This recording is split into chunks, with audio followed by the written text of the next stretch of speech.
Good evening dear aspirants. Anantha IAS അക്കാഡമിയുടെ daily news analysis സെഷനിലേക്ക് എല്ലാവരെയും സ്വാഗതം ചെയ്യുകയാണ്. നമുക്ക് ഫസ്റ്റ് ആർട്ടിക്കിളിലേക്ക് പോകാം. First article is related to Delhi's air pollution. ഞാൻ ഓപ്പൺ എഡിറ്റോറിയൽ ആണ് ചൂസ് ചെയ്തിരിക്കുന്നത്. ഓക്കെ, ഡൽഹീസ് എയർ പൊല്യൂഷനുമായി ബന്ധപ്പെട്ടിട്ടാണ് ഫസ്റ്റ് നമ്മളുടെ ഓപ്പൺ എഡിറ്റോറിയൽ വന്നിരിക്കുന്നത്. ഓക്കെ, സോ ആ ഒരു ഓപ്പൺ എഡിറ്റോറിയലിലേക്ക് കടക്കുന്നതിന് മുന്നേ ഞാൻ ഇന്നലെ പഠിച്ചൊരു കാര്യവുമായി ബന്ധപ്പെട്ട് നമ്മളുടെ first past the post system എന്ന ടോപ്പിക്കുമായി ബന്ധപ്പെട്ട് ഇന്ത്യൻ പൊളിറ്റിയിലെ ആ ടോപ്പിക്കുമായി ബന്ധപ്പെട്ടിട്ട് ഞാൻ ഒരു ക്വസ്റ്റ്യൻ ഒന്ന് ആൻസർ ചെയ്തേക്കട്ടെ. ഓക്കെ, ഒരു ക്വസ്റ്റ്യൻ ഞാൻ നിങ്ങളോട് ചോദിക്കുകയാണ്, അത് നിങ്ങൾക്ക് ആൻസർ ചെയ്യാൻ പറ്റുന്നുണ്ടോ എന്നൊന്ന് നോക്കുക. ഓക്കെ, ഇനി മുതൽ ഞാൻ നിങ്ങളോടൊരു സജഷൻ ചോദിക്കുകയാണ്. നമ്മൾ ഇന്നലെ പഠിച്ച ടോപ്പിക്കുകളുമായി ബന്ധപ്പെട്ടിട്ട് ഒരു 5 ചോദ്യങ്ങൾ നമ്മൾ ഫസ്റ്റ് കറണ്ട് അഫയേഴ്സ് ഡിസ്കസ് ചെയ്യുന്നതിന് മുന്നേ ആയിട്ട് നമ്മൾ നോക്കിക്കഴിഞ്ഞ് കഴിഞ്ഞാൽ എങ്ങനെ ഉണ്ടാവും? അല്ലെങ്കിൽ അങ്ങനെ വേണോ, അല്ലെങ്കിൽ നമ്മൾ ഓരോ സബ്ജക്റ്റും പഠിപ്പിച്ചു പോകുമ്പോൾ അതിനോട് 1-2 ചോദ്യങ്ങൾ ഇന്നലെ നമ്മൾ ചെയ്തതുപോലെ 1-2 ചോദ്യങ്ങൾ ആഡ് ചെയ്ത് പോകുന്നതാണോ നിങ്ങൾക്ക് കുറച്ച് ബെറ്റർ ആയിട്ട് തോന്നുന്നത്? അത് നിങ്ങളൊന്ന് നമ്മളെ ഒന്ന് അറിയിച്ചു കഴിഞ്ഞാൽ നമ്മൾ അതിനനുസരിച്ച് പ്ലാൻ ചെയ്യാം. സോ ഇന്നലെ പഠിച്ച ടോപ്പിക് ആകുമ്പോൾ ഇന്നൊരു റിവിഷൻ കൂടിയിട്ട് അതിന് സാധ്യമാകുന്ന രീതിയിൽ ക്വസ്റ്റ്യൻസുകൾ എടുക്കാൻ പറ്റുന്ന, പ്രിലിംസ് ക്വസ്റ്റ്യൻസുകൾ എടുക്കാൻ പറ്റുന്ന ടോപ്പിക്കുകളാണെങ്കിൽ നമുക്ക് അങ്ങനെ ഡിസ്കസ് ചെയ്ത് പോകാം. അല്ലെങ്കിൽ ഓരോ ടോപ്പിക്കുകളും ഡിസ്കസ് ചെയ്യുമ്പോൾ നമുക്ക് അതിനനുസരിച്ചിട്ട് അതിന്റെ ഇടയിൽ ക്വസ്റ്റ്യൻസുകൾ ആഡ് ചെയ്ത് പോകാം. ഓക്കെ, സോ നമ്മൾ ഇന്നലെ പഠിച്ചൊരു ടോപ്പിക് ആയിരുന്നു first past the post system. So which among the following is not the reason behind its adoption? First past post system ഇന്ത്യയിൽ അഡോപ്റ്റ് ചെയ്യാതിരിക്കാനായിട്ടുള്ള കാരണം ഇതിലേതായിരുന്നു, അല്ലെങ്കിൽ ഇതിൽ ഒരു കാരണം അല്ല, reason behind, not behind the adoption. ഒന്നാമത്തെ സ്റ്റേറ്റ്മെന്റ് എന്താണ്? Proportional representation is a complicated system which may work in a small country but difficult to work in a large country like India. ആണോ? പ്രപ്പോർഷണൽ റെപ്രസെന്റേഷൻ എന്ന് പറഞ്ഞാൽ ആൾക്കാരെ പറഞ്ഞു കൊടുക്കാനായിട്ട് പാടാണ്. മക്കളെ, നിങ്ങൾക്ക് 2 ഒറ്റ വോട്ട് ഉണ്ട്, single, but sometimes it can be transferable എന്ന് പറഞ്ഞിട്ട് 1951 കാലഘട്ടങ്ങളിൽ ഇന്ത്യയിലെ ഇലിറ്ററേറ്റ് ആയിട്ടുള്ള ആളുകൾക്ക്, സാധാരണ ജനങ്ങൾക്ക് പറഞ്ഞു കൊടുക്കാനായിട്ട് പാടായിരുന്നു. പിന്നെ ഇത്രയും വലിയ കൺട്രി ആകുമ്പോൾ എല്ലാവരിലേക്കും എത്തിക്കാനായിട്ട് ഭയങ്കര പാടായിരിക്കും. ഓക്കെ, സോ അത് ഒരു പ്രോബ്ലം ആയിരുന്നു. ശരിയാണ് പറയുന്നത്. കാരണം ചെറിയ കോംപ്ലിക്കേറ്റഡ് സിസ്റ്റം ആണ് പ്രപ്പോർഷണൽ റെപ്രസെന്റേഷൻ. അതുകൊണ്ട് നമ്മൾ എന്ത് ചൂസ് ചെയ്തു? First past the post system നമ്മൾ ചൂസ് ചെയ്തു. സോ ഒന്നാമത്തെ സ്റ്റേറ്റ്മെന്റ് കറക്റ്റ് ആയിട്ട് നമ്മൾ എടുത്തു. ഓക്കെ, നമ്മളുടെ ഫസ്റ്റ് ഇലക്ഷൻ നടക്കുന്ന സമയത്ത് നമ്മൾ ചിഹ്നങ്ങൾ തിരഞ്ഞെടുത്തു. എന്തായിരുന്നു കാരണം എന്നറിയാമോ? അതായത് നമ്മളിപ്പോ അരിവാൾ ചുറ്റിക നക്ഷത്രം എന്ന് പറയുന്ന ചിഹ്നത്തിൽ CPM വോട്ട് ചെയ്യാറുണ്ട്. എന്തുകൊണ്ട് ഈ ചിഹ്നങ്ങൾ തെരഞ്ഞെടുക്കാനായിട്ടുള്ള കാരണം? ചിഹ്നങ്ങൾ തെരഞ്ഞെടുക്കാനായിട്ടുള്ള കാരണം എന്താണെന്ന് വെച്ച് കഴിഞ്ഞാല് ആളുകൾക്ക് വായിക്കാനായിട്ട് അറിയാൻ പാടില്ല. രാഹുൽ ഗാന്ധി അല്ലെങ്കിൽ ജവഹർലാൽ നെഹ്റു എന്ന് എഴുതിയിരിക്കുന്നത് ആളുകൾക്ക് വായിക്കാൻ അറിയില്ല, വിദ്യാഭ്യാസമില്ല, ഇല്ലിറ്ററേറ്റ് ആയിട്ടുള്ള പീപ്പിളുകളായിരുന്നു. സോ ഒരു പാർട്ടിയെ പ്രതിനിധീകരിക്കാൻ ഒരു ചിഹ്നം, വിഷ്വൽ റെപ്രസെന്റേഷൻ നമ്മൾ ചൂസ് ചെയ്തു. അതാണ് പിന്നീട് ഓരോ പാർട്ടികളുടെയും ചിഹ്നമൊക്കെ ആയിട്ട് മാറിയത്. തലപ്പ ഏന്തിയ കർഷകൻ എന്താണ്, പിന്നെ കോൺഗ്രസിന്റെ ചിഹ്നം എന്തായിരുന്നു? കർഷകനായിരുന്നു കോൺഗ്രസിന്റെ ചിഹ്നം ഉണ്ടായിരുന്നത്. നമ്മളുടെ പോത്തിനെ ഓടിക്കുന്ന അല്ലെങ്കിൽ നമ്മളുടെ നിലമുഴുകുന്ന കർഷകനൊക്കെ ആയിരുന്നു നമ്മളുടെ കോൺഗ്രസിന്റെ ഒക്കെ ചിഹ്നമായിട്ട് പണ്ട് ഉണ്ടായിരുന്നത്. സോ അങ്ങനെയാണ് ചിഹ്നത്തിന്റെ ഒരു കാര്യം വന്നത്. ഇലിറ്ററേറ്റ് ആണ്, കോംപ്ലിക്കേറ്റഡ് അല്ല, ആളുകൾ ഇലിറ്ററേറ്റ് ആണ്. സോ ഇതെല്ലാം കൊണ്ടാണ് നമ്മൾ എന്ത് ക്രിയേറ്റ് ചെയ്തത്? നമ്മളുടെ ചിഹ്നങ്ങൾ സെലക്ട് ചെയ്തത്. സോ ഫസ്റ്റ് സ്റ്റേറ്റ്മെന്റ് കറക്റ്റ് ആണെന്ന് ഞാൻ എടുത്തു. Second statement, the entire election system of first past post system is extremely simple to understand even common voters. അല്ലേ? കോമൺ വോട്ടേഴ്സ് അല്ലേ? നിങ്ങൾക്ക് ഭൂരിപക്ഷം ഉണ്ടോ, നിങ്ങൾ ജയിക്കും. സാധാരണ ആളുകൾക്ക് പറഞ്ഞ് മനസ്സിലാക്കാൻ പറ്റും. സോ സെക്കൻഡ് സ്റ്റേറ്റ്മെന്റും കറക്റ്റ് ആയിട്ട് വരുന്നു എനിക്ക് തോന്നുന്നുണ്ട്. ഓക്കെ, പക്ഷേ എക്സ്ട്രീംലി സിമ്പിൾ ആണോ? എക്സ്ട്രീം എന്ന് പറയുന്ന ഒരു സ്റ്റേറ്റ്മെന്റ് കണ്ടപ്പോൾ എനിക്കൊന്ന് തലയിലൊന്ന് പൊട്ടായി. ഞാനത് അവിടെ വെച്ചു. First past post system, third സ്റ്റേറ്റ്മെന്റിലേക്ക് വന്നു. First past post system is a constituency based. എന്താണ് first past post system? Is a constituency based system and representative is responsible for one locality. അല്ലെ? എറണാകുളത്തിന്റെ MP ആയിട്ടുള്ള ഹൈബി ഈഡൻ തൃശ്ശൂർ നടക്കുന്ന ഏതെങ്കിലും കാര്യത്തിന് റെസ്പോൺസിബിൾ ആകാറുണ്ടോ? ഇല്ല. കൊല്ലത്തെ MLA ആയിട്ടുള്ള മുകേഷ് കൊല്ലത്തെ കാര്യങ്ങളല്ലേ നോക്കുന്നത്. അദ്ദേഹത്തിന്റെ ഫോൺ രാത്രി ഒരു 11 മണിക്ക് വിളിച്ചു കഴിഞ്ഞാൽ അദ്ദേഹം ഡീറ്റെയിൽ ആയിട്ട് പറഞ്ഞു തരുമല്ലോ. കൊല്ലത്തെ കാര്യങ്ങൾ ഞാൻ കൊല്ലത്തെ മാത്രമേ നോക്കാറുള്ളൂ എന്നൊക്കെ ഡീറ്റെയിൽ ആയിട്ട് അദ്ദേഹം പറഞ്ഞു തരും. വേറെ ഏതെങ്കിലും കാര്യങ്ങൾക്ക് അദ്ദേഹം റെസ്പോൺസിബിൾ ആണോ? ഇല്ല. അദ്ദേഹത്തിന് തെരഞ്ഞെടുത്ത ലൊക്കേഷൻ ഏതാണോ ആ ലൊക്കേഷനിലായിരിക്കും അദ്ദേഹം റെസ്പോൺസിബിൾ ആയിട്ടുള്ളത്. തേർഡ് സ്റ്റേറ്റ്മെന്റും കറക്റ്റ് ആയി. Fourth statement. In first past the post system, voters are often asked to choose a party and the representatives are elected on the basis of the party list. എനിക്ക് ഉറപ്പായിട്ടും മനസ്സിലായി ഇതല്ല, ഇത് ഞാൻ പഠിച്ചിരിക്കുന്നത് proportional representation, പാർട്ടിയിലേക്ക് തിരഞ്ഞെടുക്കും. Vote ഷെയറിന്റെ അടിസ്ഥാനത്തിന് ഓരോ പാർട്ടിക്കും എന്ത് കൊടുക്കും? വോട്ട് ഷെയറിന്റെ അടിസ്ഥാനത്തിൽ ഓരോ പാർട്ടിക്കും അംഗങ്ങളെ തീരുമാനിക്കാനായിട്ട് പറ്റും. അങ്ങനെ തീരുമാനിച്ചു കഴിഞ്ഞു കഴിഞ്ഞാൽ അവര് പാർട്ടി ലിസ്റ്റുകൾ പുറപ്പെടുവിക്കും. അത് പ്രപ്പോർഷണൽ റെപ്രസെന്റേഷന്റെ ആണ്, first past the post system അല്ല. അതുകൊണ്ട് ബിയുടെ കൺഫ്യൂഷൻ ഞാൻ അങ്ങോട്ട് എലിമിനേറ്റ് ചെയ്തു. എനിക്ക് ഉറപ്പായിട്ടും തെറ്റാണ് എന്ന് ഉറപ്പുള്ളത് ഫോർത്ത് സ്റ്റേറ്റ്മെന്റ് ആണ്, ഓപ്ഷൻ ഡി സ്റ്റേറ്റ്മെന്റ് ആണ്. സോ ഓപ്ഷൻ ഡി ഞാൻ എലിമിനേറ്റ് ചെയ്ത് കളഞ്ഞു. മനസ്സിലായോ? First part the post system ഒന്ന് ക്ലിയർ ആയിട്ട് മനസ്സിലായോ? സോ ഒരു സ്റ്റേറ്റ്മെന്റ് വൈസ് ക്വസ്റ്റൻ ആയിരുന്നു ഞാൻ ഇവിടെ ചോദിച്ചിട്ടുണ്ടായിരുന്നു.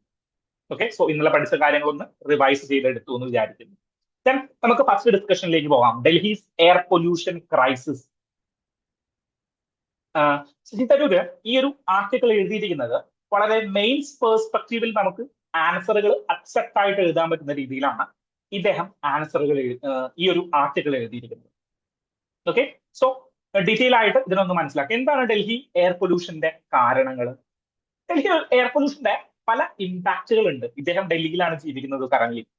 അദ്ദേഹത്തിന് അവിടെ ഒരു വീടുണ്ട്. നമ്മള് തിരുവനന്തപുരത്താണ് താമസിക്കുന്നത് എങ്കിലും ഡൽഹിയിൽ അദ്ദേഹത്തിന്റെ വീടൊക്കെ ഉണ്ട്. അപ്പോ അദ്ദേഹം ഇത് അഫക്ട് ചെയ്യുന്ന, പണ്ട് തുടങ്ങി ഇത് അഫക്ട് ചെയ്യുന്ന ഒരാളാണ്.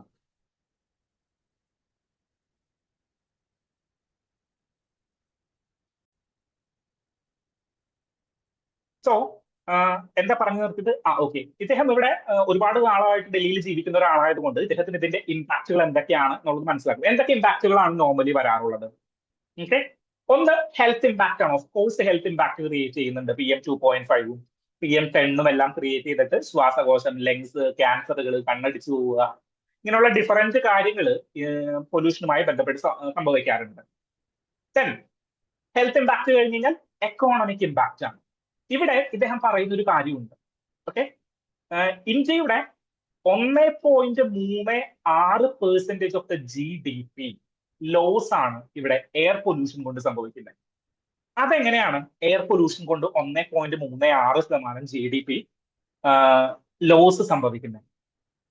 അതായത് എയർ പൊല്യൂഷൻ ഇല്ലാണ്ട് നമ്മളുടെ കൺട്രി വർക്ക് ചെയ്തിരുന്നെങ്കിൽ, ഡൽഹി എയർ പൊല്യൂഷൻ ഇല്ലാതെ വർക്ക് ചെയ്തിരുന്നെങ്കിൽ, എയർ ക്വാളിറ്റി ഇൻഡെക്സിൽ ഒരു 50-ൽ താഴെയാണ് ഇൻഡെക്സ് കാണിച്ചുകൊണ്ട് ഒരു വർഷം വർക്ക് ചെയ്തിരുന്നെങ്കിൽ 1.36% കൂടുതൽ പ്രൊഡക്ടിവിറ്റി നമുക്ക് ഉണ്ടാക്കാമായിരുന്നു.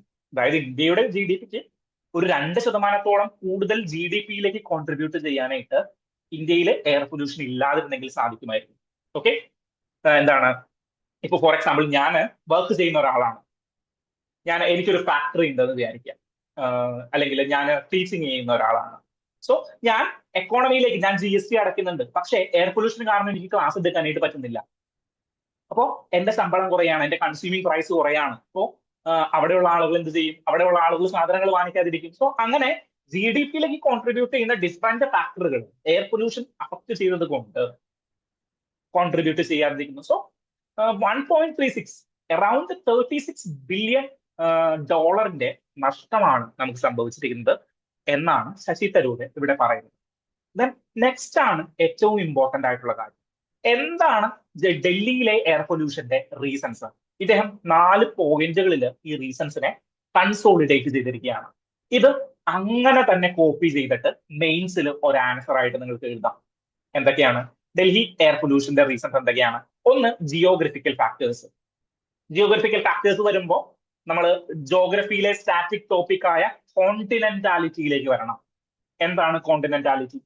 കോണ്ടിനെന്റാലിറ്റി എന്ന് പറഞ്ഞു കഴിഞ്ഞാൽ ഡിസ്റ്റൻസ് ഫ്രം ദ സീ, കടലിൽ നിന്ന് എത്രത്തോളം ദൂരമുണ്ടോ അതിനെയാണ് കോണ്ടിനെന്റാലിറ്റി എന്ന് പറയുന്നത്.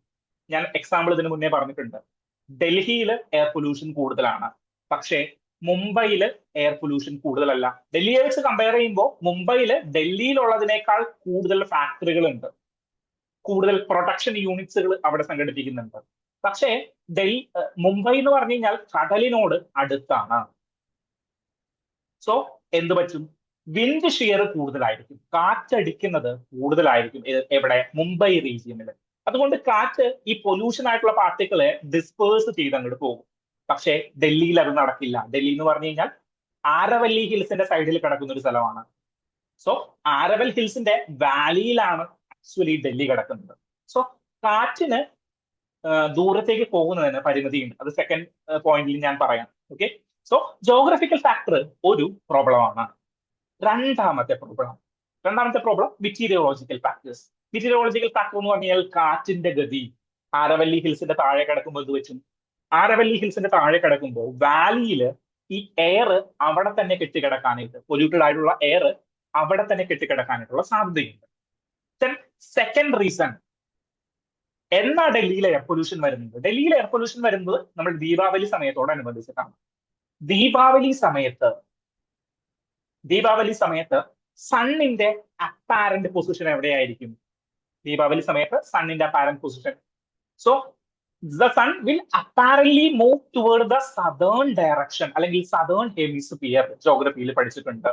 ഡിസംബർ 22 ആകുമ്പോഴേക്കും ട്രോപ്പിക് ഓഫ് കാപ്രിക്കോൺ, ഓസ്ട്രേലിയയുടെയൊക്കെ, അല്ലെങ്കിൽ ഓസ്ട്രേലിയയിൽ ഒന്നും ടച്ച് ചെയ്യുന്നില്ല, അതിന് മുകളിലുള്ള ട്രോപ്പിക് ഓഫ് കാപ്രിക്കോൺ എന്ന് പറയുന്ന റീജിയണിലേക്ക് സൺ എത്തിച്ചേരും. ഓക്കെ, സോ സണ്ണിന്റെ ഡൗൺവേർഡ് മൂവ്മെന്റ് ആണ് കാണിക്കുന്നത്. ഓക്കെ, സൺ ഡൗൺവേർഡ് മൂവ്മെന്റ് വരുമ്പോൾ അവിടെ എന്ത് പറ്റും? നമ്മളുടെ ഹിമാലയൻ റീജിയണിൽ ഒരു ഹൈ പ്രഷർ സോൺ രൂപീകരിക്കപ്പെടുന്നുണ്ട്. ദെൻ അവിടേക്ക് എന്ത് വരും? അവിടേക്ക് വെസ്റ്റേൺ ഡിസ്റ്റർബൻസ് ഒക്കെ കടന്നു വരും. ഓക്കെ, സോ ഈ ഏരിയയിൽ നമ്മളുടെ അതിശൈത്യമായിട്ടുള്ള മഞ്ഞുകാലങ്ങളൊക്കെ വരുമ്പോൾ വെസ്റ്റേൺ ഡിസ്റ്റർബൻസ് ഒക്കെ കടന്നു വരുന്ന ഒരു ഹൈ പ്രഷർ സോൺ ക്രിയേറ്റ് ആകുന്നുണ്ട്. സോ ഈ ഹൈ പ്രഷർ സോണിന്റെ ക്രിയേഷനും എന്താണ്? ഡൽഹിയിലെ കാറ്റുകളെ അവിടെ തന്നെ തടഞ്ഞു നിർത്താനായിട്ടുള്ള ഒരു പോസിബിലിറ്റി ക്രിയേറ്റ് ചെയ്യപ്പെടുന്നുണ്ട്. സോ മെട്രോളജിക്കലിൽ രണ്ട് ഫാക്ടേഴ്സ് ആണ്. ഒന്ന് ലൊക്കേഷൻ വൈസ് ആയിട്ടുള്ള മെറ്റീരിയോളജിക്കൽ ഫാക്ടേഴ്സ്, എന്താണ്? ആരവല്ലി ഹിൽസിന്റെ അടിയിലായതുകൊണ്ട് കാറ്റുകൾക്ക് നീങ്ങാനായിട്ട് പറ്റുന്നില്ല. രണ്ട്, ഈ ഹൈ പ്രഷർ സോണിന്റെ ക്രിയേഷൻസ് കാരണം ഉണ്ടാകുന്ന മെറ്റീരിയോളജിക്കൽ ഫാക്ടേഴ്സ്. ദെൻ മാൻ മെയ്ഡ് സോഴ്സുകൾ ഉണ്ടോ? ഡെഫിനറ്റ്ലി ഉണ്ട്. എന്തൊക്കെ പറയാം? ജം കൾട്ടിവേഷൻ, എന്താണ് നമ്മളുടെ സ്റ്റബിൾ ബേണിംഗ്. ദെൻ വേറെ എന്താണ്? വെഹിക്കിൾസുകൾ യൂട്ടിലൈസ് ചെയ്യുന്നത്. 3.3 കോടി വെഹിക്കിളുകളാണ് ഡൽഹിയുടെ നിരത്തിൽ ഓടുന്നതെന്നാണ് അവിടെ പറഞ്ഞുകൊണ്ടിരിക്കുന്നത്. അഡ്മിനിസ്ട്രേറ്റീവ് ഫ്രാഗ്മെന്റേഷൻ നമുക്ക് പറഞ്ഞുകൂടെ? എന്താണ്? ഇദ്ദേഹം തന്നെ പറയുന്നുണ്ട്. കാരണം ഹരിയാന, ഡൽഹി, ദെൻ രാജസ്ഥാൻ, ഈ 3 ഏരിയകളിലും കറന്റ് ഭരിച്ചുകൊണ്ടിരിക്കുന്നത് BJP ആണ്. പക്ഷേ മുന്നേ അങ്ങനെ ആയിരുന്നില്ല. ഒരു പൊളിറ്റിക്കൽ പാർട്ടി ആയിരുന്നില്ല ഈ 3 സ്ഥലങ്ങളിലും ഭരിക്കാൻ തുടങ്ങിയിട്ടുള്ളത്. ഓക്കെ, മുമ്പ് അവിടെ അശോക് ഗെഹ്ലോട്ട് ആയിരുന്നു രാജസ്ഥാനിൽ ഉണ്ടായിരുന്നത്, ആം ആദ്മി പാർട്ടി ആയിരുന്നു അവിടെ ഉണ്ടായിരുന്നത്, ഡൽഹിയിൽ ഭരിച്ചുകൊണ്ടിരുന്നത്, ഹരിയാനയിൽ BJP ഉണ്ടായിരുന്നു, കോൺഗ്രസ് ഉണ്ടായിരുന്നു, ഇങ്ങനെ ഡിഫറെന്റ് ആളുകൾ ഉണ്ടായിരുന്നു. ഓക്കെ, സോ ഒരു അഡ്മിനിസ്ട്രേറ്റീവ് എന്താണ് കോപ്പറേഷൻ ഈ സ്ഥലങ്ങളിൽ ഒന്നും ഉണ്ടായിരുന്നില്ല. ആം ആദ്മി പാർട്ടിയുടെ നമ്മളുടെ അരവിന്ദ് കെജ്രിവാൾ വന്നിട്ട് പറയാണ്, പഞ്ചാബിലുള്ള കർഷകർ നാളെ തുടങ്ങി സ്റ്റബിൾ ബേൺ ചെയ്യാൻ പാടില്ല. അപ്പൊ തന്നെ അശോക് ഗെഹ്ലോട്ട് പറയും, നീ ആരാടാ ഞങ്ങളോട് സ്റ്റബിൾ ബേൺ ചെയ്യാൻ പാടില്ല എന്ന് പറഞ്ഞാനായിട്ട്? ഞങ്ങൾ സ്റ്റബിൾ ബേൺ ചെയ്യും, അല്ലെങ്കിൽ നിങ്ങൾ ഇത് പൈസ കൊടുത്ത് വാങ്ങിക്കും എന്ന് പറയും. സോ അങ്ങനെയുള്ളൊരു അഡ്മിനിസ്ട്രേറ്റീവ് ഫ്രാഗ്മെന്റേഷൻ അവിടെ ഉണ്ടായിരുന്നു. പക്ഷേ ഇപ്പൊ കറന്റ് 3 BJP ആണ് ഭരിച്ചുകൊണ്ടിരിക്കുന്നത്. സോ ഇത് യൂട്ടിലൈസ് ചെയ്യാൻ പറ്റും എന്നാണ് ആര് പറയുന്നത്?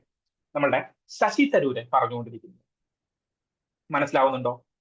ഇതില് ആദ്യത്തെ 2 ഫാക്ടേഴ്സും, ജിയോഗ്രഫിക്കൽ ഫാക്ടേഴ്സും മെറ്റീരിയോളജിക്കൽ ഫാക്ടേഴ്സും ഡൽഹിയുടെ മാത്രം കോമൺ പ്രത്യേകതയാണോ? അല്ല. ഡൽഹിയുടെ മാത്രമൊന്നുമല്ല ഈ ലോ പ്രഷർ സോൺ ആണെന്നുള്ളതും, അല്ലെങ്കിൽ കാറ്റുകൾ പുറത്തേക്ക് പോകുന്നില്ല എന്നുള്ളതും. ലോസ് ഏഞ്ചലസ് എന്ന് പറയുന്ന സിറ്റിക്കും സെയിം ഇഷ്യൂ ഉണ്ട്. എവിടെയാണ്? ലോസ് ഏഞ്ചലസ് എന്ന് പറയുന്ന സിറ്റിക്കും സെയിം ഇഷ്യൂ ഉണ്ട്. എന്നാൽ അവര് ഇതിനെ സക്സസ്ഫുള്ളി ടാക്കിൾ ചെയ്തു. സോ ഗ്ലോബലി പൊല്യൂഷൻസ് എന്ന് പറഞ്ഞു കഴിഞ്ഞാൽ എന്താണ്? ഇദ്ദേഹം കുറച്ച് എന്താണ് ഗ്ലോബൽ എക്സാമ്പിളുകൾ എടുത്തു പറഞ്ഞിട്ടുണ്ട്. ഒന്ന് ലോസ് ഏഞ്ചലസിന്റെ കഥയാണ്. 2 ലണ്ടന്റെ കഥയാണ്. ലണ്ടൻ ഫോഗ് എന്ന് പറഞ്ഞിട്ട് നിങ്ങൾ ഏത് ഇൻസ്റ്റിറ്റ്യൂട്ടുകളിൽ പഠിച്ചു കഴിഞ്ഞാലും ഫോഗിനെ കുറിച്ചിട്ടൊരു ഡിസ്കഷൻ നടക്കുമ്പോൾ, അല്ലെങ്കിൽ സ്മോഗിനെ കുറിച്ചിട്ടൊരു ഡിസ്കഷൻ നടക്കുമ്പോൾ ജിയോഗ്രഫിയിൽ ഒരൊറ്റ പേരെ പറയുള്ളത് ലണ്ടൻ സ്മോഗിനെ കുറിച്ചിട്ടാണ്, അല്ലെങ്കിൽ ലണ്ടൻ ഫോഗിനെ കുറിച്ചിട്ടാണ്.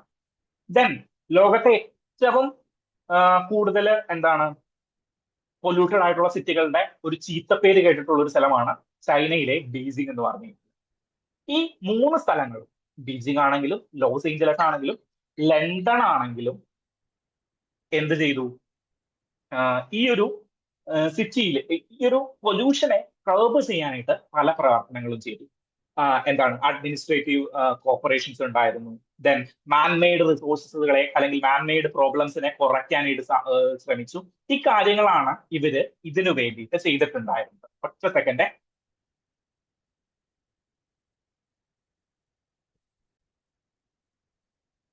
സോ ലോസ് ഏഞ്ചൽ അടക്കമുള്ള സിറ്റികൾ, ഒരു കോൾ വന്നു അതിന്റെ ഇടയിൽ, ലോസ് ഏഞ്ചലസ് അടക്കമുള്ള സിറ്റികൾ എന്ത് ചെയ്തു? ഇതിനെ എഫക്റ്റീവ്ലി കേർബ് ചെയ്യാനായിട്ട് ശ്രമിച്ചു. ബീജിംഗ് ആണെങ്കിലും 5 ഇയർ പ്ലാൻസുകൾ വെച്ചുകൊണ്ട് ഇതിനെ കേർബ് ചെയ്യാനായിട്ട് ശ്രമിച്ചു. പക്ഷെ ബീജിംഗിന്റെ കാര്യത്തിലൊന്നും അത്ര വലിയ ഇംപ്രൂവ്മെന്റ് നടന്നിട്ടില്ല. ഇംപ്രൂവ്മെന്റ് നടന്നിട്ടില്ല എന്നല്ല, ഡൽഹി പോലെയൊക്കെ തന്നെയാണ് ബീജിംഗ്. ഡൽഹിയിലേക്കാൾ ഭീകരമായിട്ടുള്ള സ്ഥലങ്ങളാണ്. ഇതിൽ നിന്ന് പുറത്തു വരാനായിട്ട് അവർ ശ്രമിച്ചുകൊണ്ടിരിക്കുന്നുണ്ട്.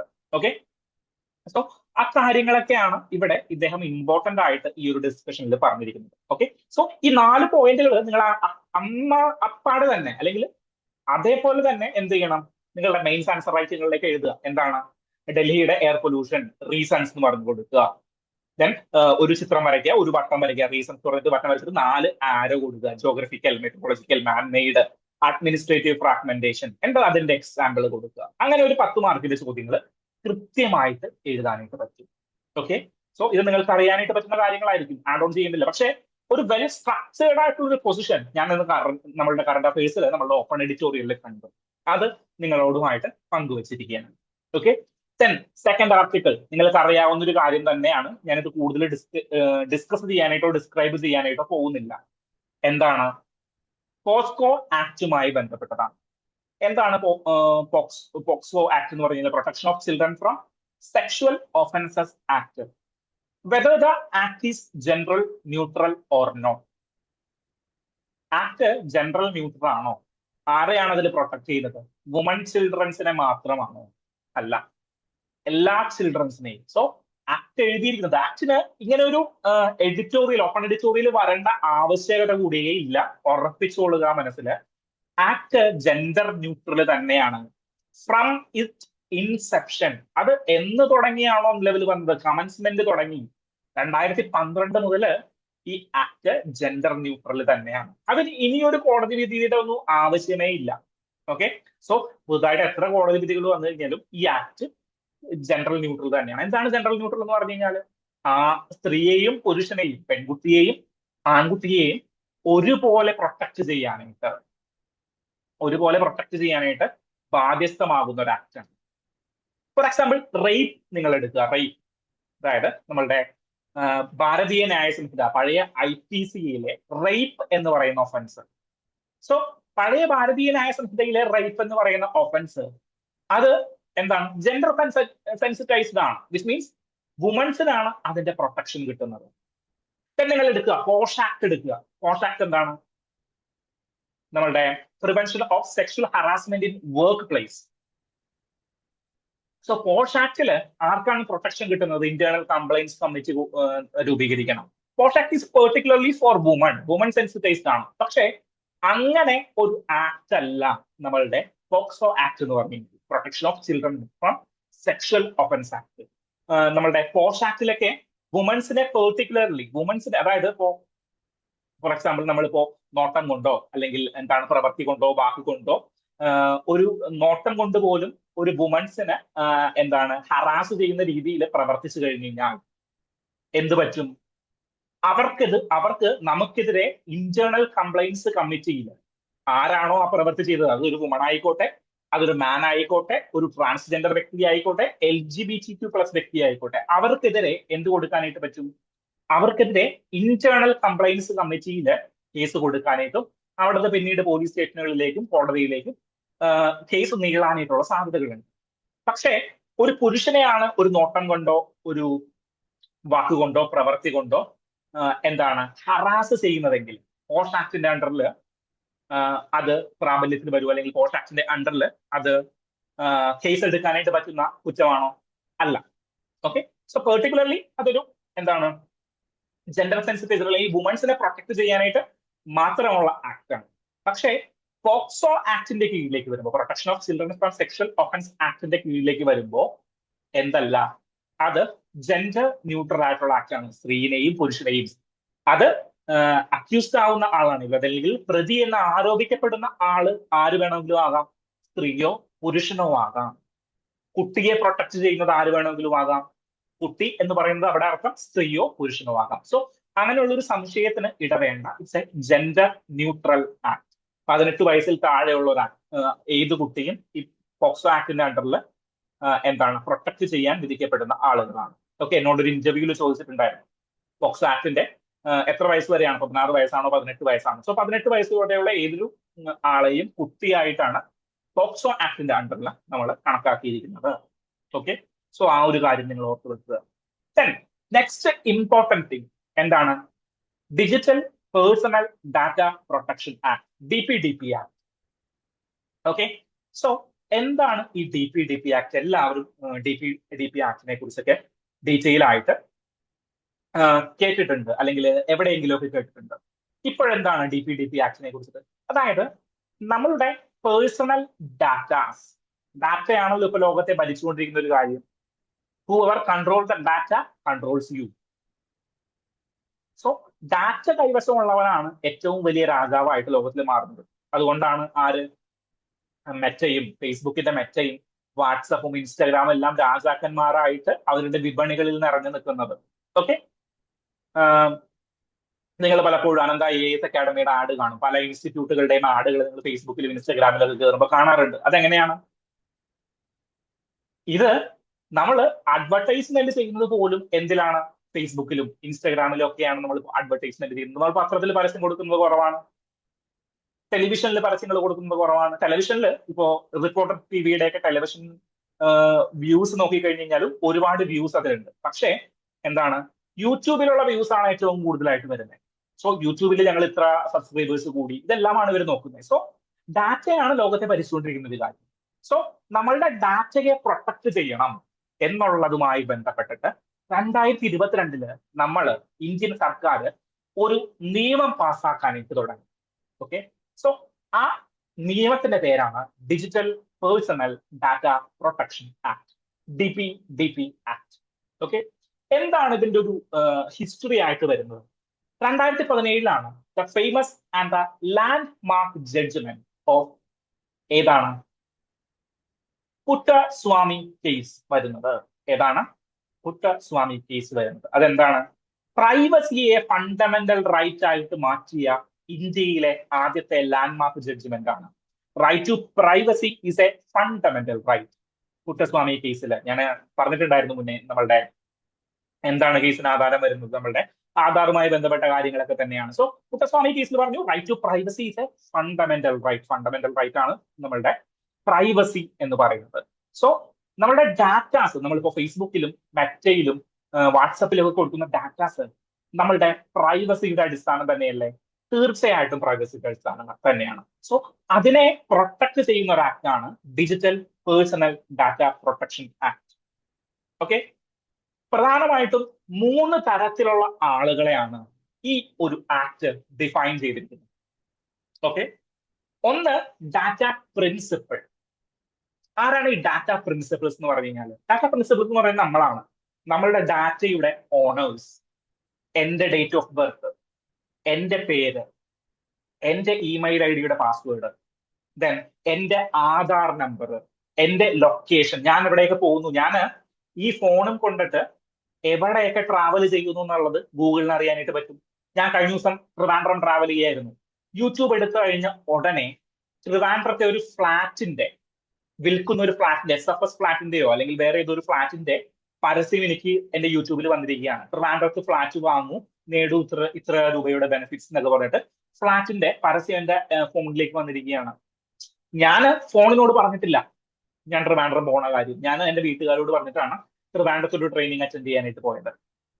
ദെൻ ഞാൻ അവിടെ നിൽക്കുന്ന സമയത്ത് ട്രിവാൻഡ്രം ബേസ് ചെയ്തിട്ടുള്ള ആഡുകളാണ് എനിക്ക് കാണുന്നത്. ട്രിവാൻഡ്രത്തെ എന്താണ് ഫുഡ് സ്പോട്ടുകളെ കുറിച്ചിട്ടും അതിനെ കുറിച്ചിട്ടുള്ള ആഡുകളാണ് ഫേസ്ബുക്ക് തുറന്നു കഴിഞ്ഞ് കഴിഞ്ഞാൽ വരുന്നത്. സ്വിഗ്ഗിയിലേക്ക് ഓർഡർ ചെയ്യൂ, മറ്റതാണ് മറിച്ചതാണെന്നൊക്കെ പറഞ്ഞിട്ടുള്ള ആഡുകൾ. ഇതെങ്ങനെ സംഭവിക്കുന്നു? ഞാൻ ട്രാവൽ ചെയ്യുന്ന ഒരു ഡാറ്റ മെറ്റ അല്ലെങ്കിൽ ഗൂഗിൾ ആണ് ഞാൻ ട്രാവൽ ചെയ്യുന്ന ഒരു ഡാറ്റ സ്റ്റോർ ചെയ്യുന്നത്. ഇവര് ആർക്കോ സെല്ല് ചെയ്യുന്നത് കൊണ്ടല്ലേ, അല്ലെങ്കിൽ യൂട്ടിലൈസ് ചെയ്യുന്നത് കൊണ്ടല്ലേ എനിക്ക് ഈ ആഡുകൾ കാണാനായിട്ട് സാധിക്കുന്നത്? ഫോർ എക്സാമ്പിൾ, തിരുവനന്തപുരത്തുള്ള ഫ്ലാറ്റിന്റെ ഓണർ ഗൂഗിളിൽ ഒരു അഡ്വർടൈസ്മെന്റ് കൊടുക്കുകയാണ്. ഓക്കെ, ഗൂഗിളിൽ ഒരു അഡ്വർടൈസ്മെന്റ് കൊടുക്കുകയാണ്. തിരുവനന്തപുരം ലൊക്കേഷൻ സെലക്ട് ചെയ്തിട്ട് അവർ പറയും തിരുവനന്തപുരത്തുള്ള ആളുകൾക്ക് ഈ ആഡ് കാണിച്ചു കൊടുക്കണം. വെനെവർ ഐ റീച്ച് ട്രിവാൻഡ്രം, തിരുവനന്തപുരത്തേക്ക് ഞാൻ എത്തിക്കഴിയുമ്പോൾ എന്ത് പറ്റും? ഓട്ടോമാറ്റിക്കലി ഈ ആഡിന്റെ പർവ്യൂവിൽ ഞാൻ വരും. ഓക്കെ, ഈ ആഡിന്റെ പർവ്യൂവിൽ ഞാൻ വരും. അപ്പൊ എന്ത് സംഭവിക്കും? ഈ ആഡിന്റെ പർവ്യൂവിലേക്ക് വരുമ്പോൾ എന്റെ ഡാറ്റ അവിടേക്ക് സെല് ചെയ്യപ്പെടുകയാണ്. ഞാൻ ട്രിവാൻഡ്രം എത്തിയിരിക്കുന്നത്. ഓട്ടോമാറ്റിക്കലി എന്റെ ഫോണിൽ ഈ ഒരു പരസ്യം റിഫ്ലക്ട് ആകും.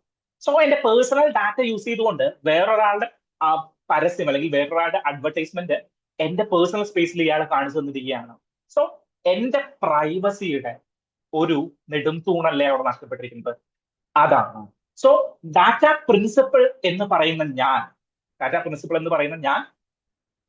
എന്റെ ഡാറ്റ സൂക്ഷിക്കാൻ ഒരാളുടെ കയ്യിലേക്ക് കൊടുത്തിട്ടുണ്ട്. ഫോർ എക്സാമ്പിൾ, ഇത് മെറ്റയാകാം, അല്ലെങ്കിൽ ഗൂഗിൾ ആകാം. ഇവരെ നമ്മൾ വിളിക്കുന്ന പേരാണ് ഡാറ്റ ഫ്യൂഡീഷ്യറീസ്. ആരാണ്? ഡാറ്റ ഫ്യൂഡീഷ്യറീസ്. സോ ഞാൻ എന്താണ്? ഞാൻ ഡാറ്റ പ്രിൻസിപ്പിൾ ആണ്. ദെൻ മെറ്റയും ഗൂഗിളൊക്കെ ആരാണ്? ഡാറ്റ ഫ്യൂഡീഷ്യറീസ് ആണ്. ദെൻ എന്റെ ഡാറ്റ യൂസ് ചെയ്തുകൊണ്ട് എന്താണ്? എന്റെ ഡാറ്റ യൂസ് ചെയ്തുകൊണ്ട് എനിക്ക് അഡ്വർടൈസ്മെന്റുകൾ അല്ലെങ്കിൽ സെല്ല് ചെയ്യുന്നവരെയാണ് ഡാറ്റ യൂസേഴ്സ് എന്ന് നമ്മൾ വിളിക്കുന്നത്. ഓക്കെ, സോ എന്താണ് data fiduciaries? Refers to any government body collecting public data ആണോ? Any entity that determine the purpose and means of processing personal data. C, a court appointed information custodian. Only multinational digital companies. അല്ല, option b ആണ്. ഇൻഫോർമേഷന്റെ custodian ഒന്നും അല്ല fiduciary എന്ന് പറയുന്നത്. So 2023 DPDP act പ്രകാരം data fiduciary എന്ന് പറഞ്ഞു കഴിഞ്ഞാൽ any entity that determines the purpose and means of processing personal data. എന്റെ പേഴ്സണൽ ഡാറ്റ പ്രോസസ്സ് ചെയ്യാനായിട്ട്, ഇവൻ കളക്ട് ചെയ്യുക, സ്റ്റോർ ചെയ്യുക, മറ്റൊരാൾക്ക് ട്രാൻസ്ഫർ ചെയ്യുക, ഇങ്ങനെയുള്ള കാര്യങ്ങൾക്കെല്ലാം അധികാരപ്പെടുത്തിയിട്ടുള്ള ഒരു ഓർഗനൈസേഷൻ അല്ലെങ്കിൽ ഒരു എൻറ്റിറ്റിയെയാണ് നമ്മൾ എന്ത് പറയുന്നത്? ഡാറ്റ ഫ്യൂഡീഷ്യറി എന്ന് പറയുന്നത്. Example, Google, Meta. ഗൂഗിളിലേക്ക് കയറുമ്പോൾ ഐ കൺസെന്റ് എന്ന് പറഞ്ഞൊരു സാധനം നമ്മൾ കൊടുക്കും. ടേംസ് ആൻഡ് കണ്ടീഷൻസ് ഞാൻ അക്സെപ്റ്റ് ചെയ്യുന്നു. ദെൻ എന്താണ്? നമ്മള്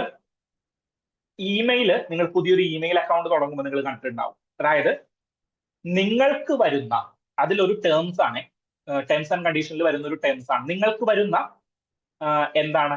ബിസിനസ് മെസ്സേജുകൾ. അതായത് ഗൂഗിൾ പറയുന്നതാണ്, നിങ്ങൾക്ക് വരുന്ന സാറേ, മാത്യു പോൾ സാറേ, നിങ്ങൾക്ക് വരുന്ന ഡിജിറ്റൽ മെസ്സേജുകൾ, അതില് ബിസിനസ് മെസ്സേജുകൾ, ബിസിനസ് പ്രൊമോഷനുകളുടെ മെസ്സേജുകളെല്ലാം എന്താണ്? എന്റെ ക്വാളിറ്റി ഇംപ്രൂവ്മെന്റ് ചെയ്യാനായിട്ട് ഞാൻ വായിച്ചോട്ടെ, ഐ കൺസെന്റ്. അപ്പൊ ഞാൻ എന്ത് കൊടുക്കും? ഐ കൺസെന്റ് കൊടുത്തു കഴിഞ്ഞാൽ മുന്നോട്ട് പോകാൻ പറ്റുള്ളൂ. ഗൂഗിളിന് ബിസിനസ് മെസ്സേജുകൾ വായിക്കണം അല്ലെങ്കിൽ ബിസിനസ് മെസ്സേജുകൾ തിരിച്ചറിയണം എന്നുണ്ടെങ്കിൽ അവർക്ക് പേഴ്സണൽ മെസ്സേജ് കൂടി വായിക്കണ്ടേ? So simple.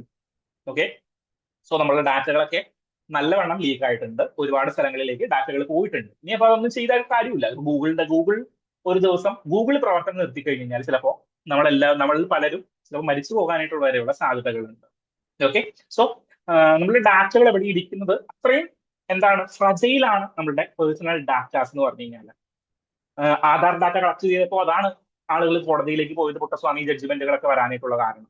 Okay, so DPDP ആക്ടിലേക്ക് നമ്മളുടെ ഡിസ്കഷൻ ലിമിറ്റ് ചെയ്ത് കഴിഞ്ഞാൽ data fiduciary, data principle, data users. Then current എന്താണ് ഇത് വാർത്തയിൽ വരാനായിട്ടുള്ള കാരണം? കറന്റ് എന്താണെന്ന് പറഞ്ഞാൽ 2023 ആക്ട് ഇംപ്ലിമെന്റ് ചെയ്തു. എന്നാൽ കഴിഞ്ഞ ദിവസം ഇതിന്റെ റൂൾസ് നമ്മൾ പബ്ലിഷ് ചെയ്തിട്ടുണ്ടായിരുന്നു. ഓക്കെ, ഇതിന്റെ റൂൾസ് നമ്മൾ കഴിഞ്ഞ ദിവസം പബ്ലിഷ് ചെയ്തു. ഇതിൽ ഏറ്റവും ഇമ്പോർട്ടന്റ് ആയിട്ടുള്ള ഒരു ഓർഗനൈസേഷൻ ആണ് എന്ത്? Data protection board of India. So data protection ബോർഡിനെ കുറിച്ചിട്ട് ഒരു ചോദ്യം ചോദിക്കാനായിട്ട്, പ്രിലിംസിൽ ഒരു ചോദ്യം ചോദിക്കാനായിട്ടുള്ള സാധ്യതയുണ്ട്. സെൻട്രൽ ഇൻഫോർമേഷൻ കമ്മീഷനെ കുറിച്ചിട്ടൊരു ചോദ്യം ചോദിച്ചിട്ടുണ്ടെങ്കിൽ ഡാറ്റ പ്രൊട്ടക്ഷൻ ബോർഡ് ഓഫ് ഇന്ത്യയെ കുറിച്ചിട്ടൊരു ചോദ്യം ചോദിക്കാം. ഓക്കെ, കൺസ്യൂമർ പ്രൊട്ടക്ഷൻ ബോർഡിനെ കുറിച്ചിട്ട് ചോദ്യം അവർക്ക് ഫ്രെയിം ചെയ്യാമെങ്കിൽ DPBI കുറിച്ചിട്ടും ഒരു ചോദ്യം ഫ്രെയിം ചെയ്യും. സോ ഡാറ്റ പ്രൊട്ടക്ഷൻ ബോർഡ് എന്ന് പറയുന്നത് ഡാറ്റ പ്രൊട്ടക്ഷൻ ആക്ടിന്റെ അണ്ടറിൽ വരുന്ന ഒരു സ്റ്റാറ്റ്യൂട്ടറി ഓർഗനൈസേഷൻ ആണ്.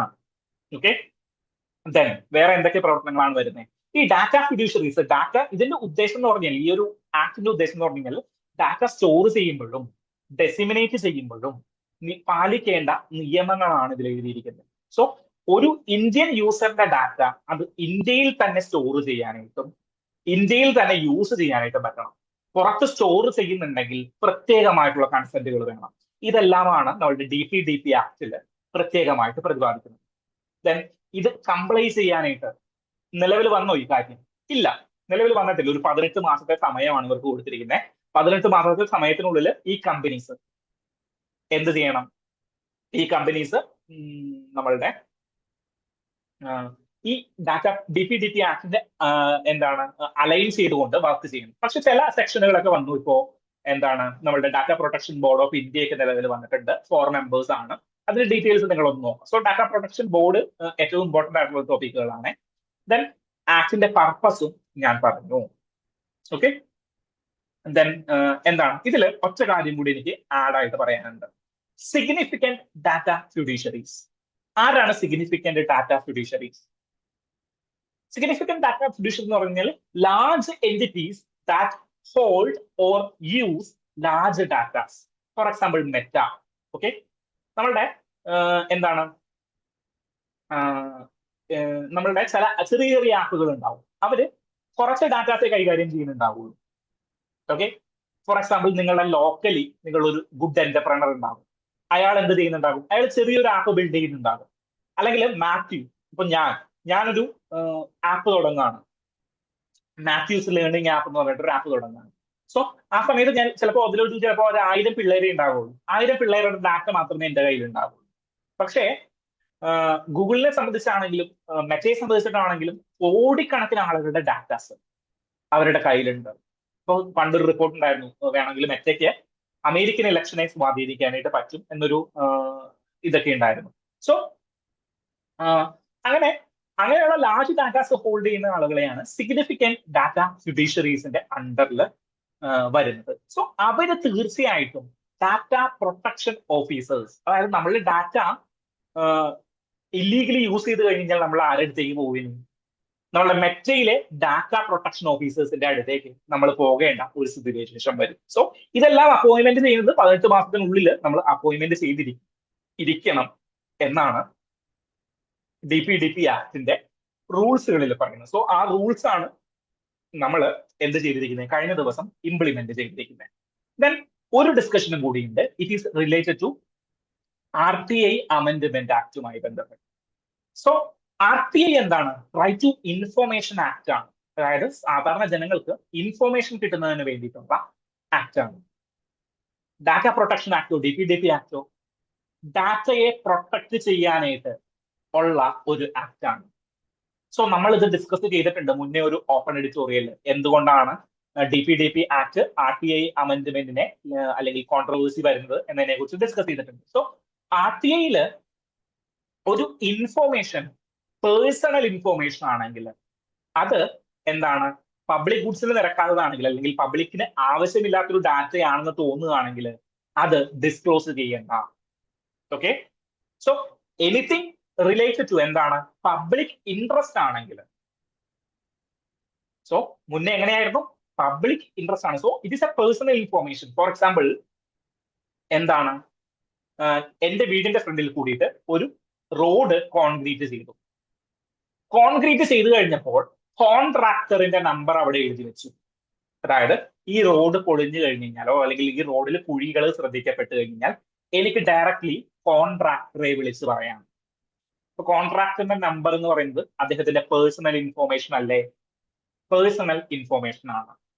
സോ കോൺട്രാക്ടറിന്റെ ഡീറ്റെയിൽസ് എവിടെയും ഉണ്ടാകും. നമ്മുടെ പഞ്ചായത്ത് ഓഫീസിലും കോൺട്രാക്ടറുടെ ഡീറ്റെയിൽസ് ഉണ്ടാവും.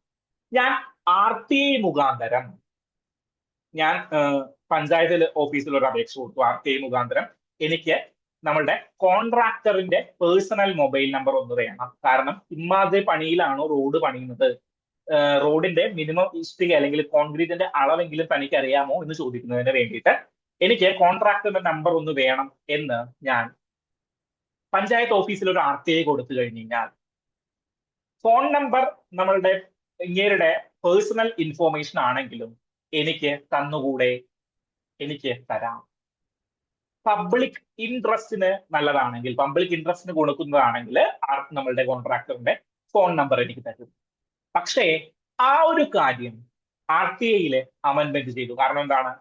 പേഴ്സണൽ ഡാറ്റ ആണെങ്കിൽ പബ്ലിക് ഇൻട്രസ്റ്റ് ആണെങ്കിലും കൊടുക്കേണ്ട കാര്യമില്ല. കാരണം എന്താണ്? അത് DPDP ആക്ടിലെ ഡാറ്റ എന്ന് പറയുന്ന കാര്യത്തെ എലിമിനേറ്റ് ചെയ്യാനായിട്ടുള്ള പല വഴികളായിട്ട് മാറും. സോ അതുകൊണ്ടാണ് ഈ RTA അമെൻമെന്റ് ആക്ട്. സോ അതിന് പല പേഴ്സ്പെക്റ്റീവുകൾ ഉണ്ട്. ഇപ്പൊ മസ്ദൂർ കിസാൻ ശക്തി സംഘേത് പോലെയുള്ള MKSS പോലെയുള്ള സംഘടനകൾ, RTA കൊണ്ടുവരാൻ കാരണമായിട്ടുള്ള സംഘടനകൾ ഇത് RTA എഫക്റ്റിനെ കുറയ്ക്കും എന്നുള്ള രീതിയിൽ സംസാരിക്കുന്നുണ്ട്. ഓക്കെ, സോ അതിന് ഡിഫറെന്റ് ഡിസ്കഷൻ ഉണ്ട്. സോ ആ ഒരു കാര്യം കൂടിയിട്ട് നിങ്ങൾ ഈ ഒരു ഡിസ്കഷനിൽ മനസ്സിലാക്കി വെക്കുക. ഓക്കെ, സോ ഡാറ്റ ഫിഡ്യൂഷ്യറി എന്താണ്, ഡാറ്റ യൂസർ എന്താണ്, ഡാറ്റ പ്രിൻസിപ്പൾ ആരാണ് എന്നുള്ള കാര്യങ്ങളെല്ലാം നിങ്ങളൊന്ന് മനസ്സിലാക്കി വെക്കുക. ഈ ചോദ്യം നമ്മൾ ഡിസ്കസ് ചെയ്തോ? ഈ ചോദ്യങ്ങൾ നമ്മൾ ഡിസ്കസ് ചെയ്തിട്ടില്ല. So with reference to the enforcement structure under the DPDP act, consider the following principle. DPBI can impose penalties on both data fiduciaries and principals. Okay, data fiduciary മേലും data principalന്റെ മേലും penalties impose ചെയ്യാനായിട്ട് DPBIക്ക് സാധിക്കും. DPBI is an independent statutory body with full financial autonomy. കർത്താവേ പെട്ടു. Statutory body ആണെന്ന് നമ്മൾ പഠിച്ചിട്ടുണ്ട്. പക്ഷേ ഫുൾ ഫിനാൻഷ്യൽ ഓട്ടോണമി ആണോ അല്ലെങ്കിൽ ഇൻഡിപെൻഡന്റ് ബോഡി ആണോ, ഇതൊന്നും ഞാൻ നോക്കിയിട്ടില്ലല്ലോ. Third statement, appeals from DPBI decisions lie before the Telecom Dispute Settlement and Appellate Tribunal. Telecom dispute settlement and appellate ട്രിബ്യൂണലിലാണ് DPBIയുടെ ഡിസിഷൻസ് അല്ലെങ്കിൽ അപ്പീലുകളെല്ലാം പോകുന്നത് എന്നാണ് ഈ ഒരു ക്വസ്റ്റ്യൻ ചോദിച്ചിരിക്കുന്നത്. So it's a typical UPSC question.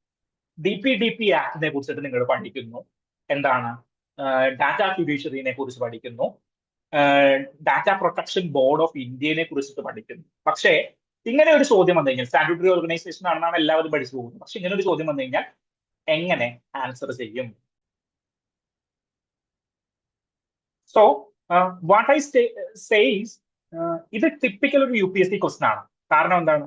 നമ്മൾ പഠിച്ചൊരു ഫാക്ടറുമായി ബന്ധപ്പെട്ടിട്ട് ഒരു ആപ്ലിക്കേഷൻ ക്വസ്റ്റൻ ചോദിച്ചിരിക്കുകയാണ്. ഇതെങ്ങനെ നിങ്ങൾ ആൻസറിലേക്ക് എത്തും എന്നുള്ളതാണ് എനിക്ക് ഇവിടെ അറിയുന്നത്. So DPBI can impose penalties on both data fiduciaries and data principals. അത് സാധ്യമാണോ? നിങ്ങളുടെ ലോജിക് ഒന്ന് നോക്കി.